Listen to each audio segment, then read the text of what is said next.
وكل ما هي إلا حياتنا الدنيا نموت ونحيا ما يهلكنا إلا الدهر وما بذلك من علم الولاية وإذا تتلو عليهم آياتنا بينات ما كان حجة لله قالوا كنت يا بائنا إن كنتم صادقين ولو يكون ولكن أكثر الناس لا يعلمون وإذا تبصروا الأرض ويوم تجوز عليها سوية وطلع الأرض لكل يوم الجاسية ثم تدعى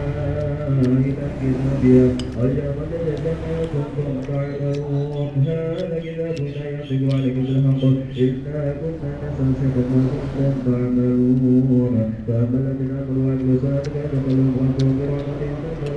بها وأما الذين كفروا وفلم تكن آياتي تتلى عليكم فاستكبرتم وكنتم كمجرمين وتكلون وعد واحد وسعد الله كنتم يسعى إلا ذنبه وما نحن بمستيقنين وبدلهم سيئة وعلم محبة إنا كانوا يخرجون إلى اليوم نسيكم إلى يومكم هذا وتوكلنا لكم من ناصر ذلكم بأنه تحقق آيات موسى وقرضوا أرض الحياة الدنيا واليوم